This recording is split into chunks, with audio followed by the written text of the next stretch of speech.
Today we'll look at the use of static and dynamic balance training as means of improving balance and reducing risk of injury for athletes.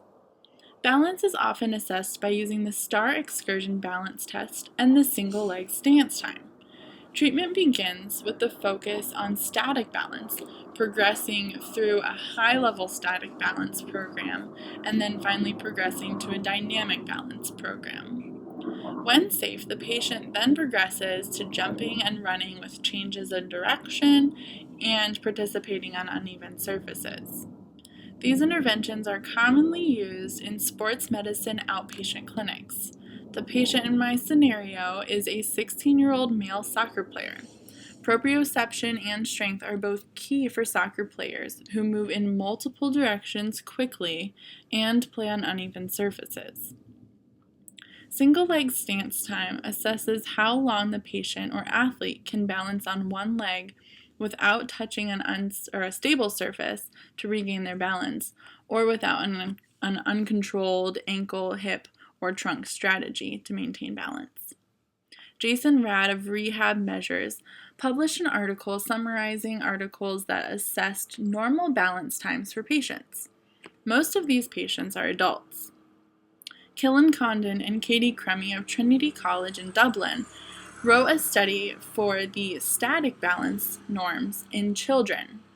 These two collections of normative values give clinicians a good baseline for assessing their patients and setting their goals. Philip Plinsky and some of his colleagues published an article on the effectiveness of the STAR excursion balance test for basketball players.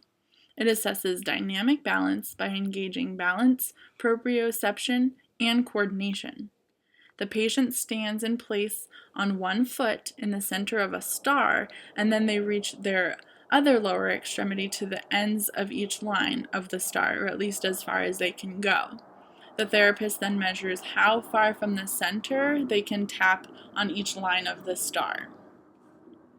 Carolyn Emery and her colleagues examined randomized control trials to determine the effectiveness of home-based balance training activities reducing sports-related injuries. In their findings, they said, quote, "We found clinically important improvements in static and dynamic balance, as well as a reduction in self-reported athletic injuries over 6 months among high school athletes participating in a regular physical education program who used a simple 6-week home-based proprioceptive balance training program," end quote. They found that athletes were less likely to have an ankle sprain or another injury related to soccer, hockey, basketball, and volleyball with frequent pivoting through their lower extremities. Another study, titled Balance Training for Neuromuscular Control and Performance Enhancement, a Systematic Review, concluded that balance training is effective for postural and neuromuscular control. Their key points were as follows.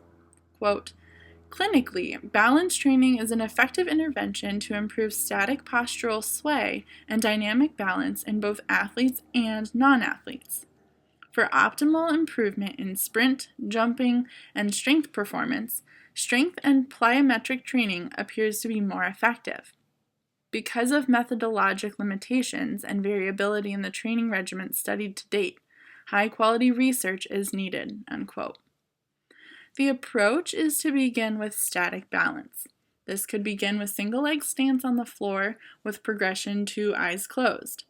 They would then progress to standing single leg stance on an Airex or a Dynadisc or a Bosu, and they can also do this with their eyes closed. They can balance while doing cognitive activities as well for neurocognitive control. The next big step is moving to dynamic balance, which includes movement with balance. This can be a single leg, hops in place, side to side, and forwards and backwards. Then they can do single leg broad jumps, bounding, box jumps can be added. Lastly, agility and cutting drills can be incorporated on level and uneven surfaces to challenge balance while performing other activities at a high intensity. For the soccer player patient, soccer drills can be performed with a ball and cones outside in the grass.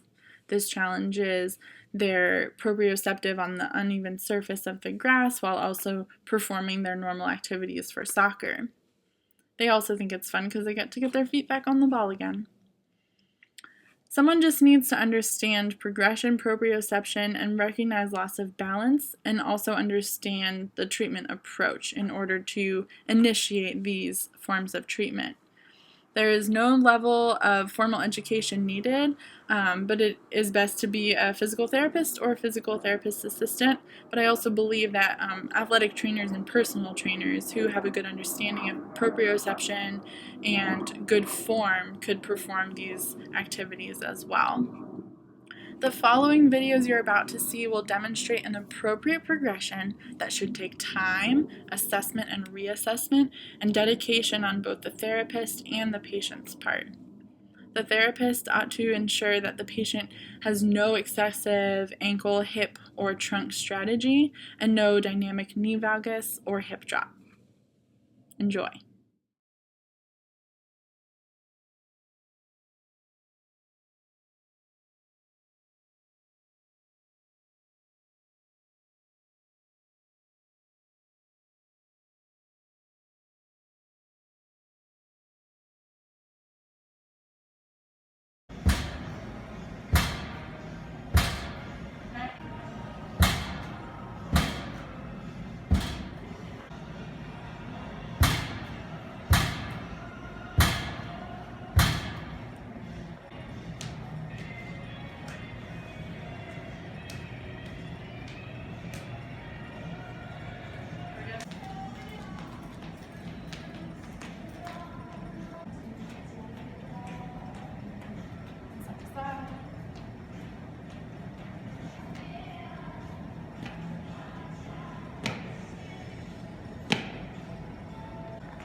Go.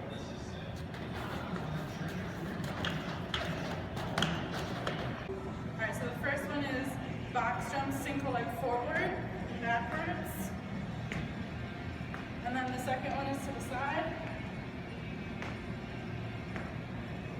And then the next one is a 90-degree turn.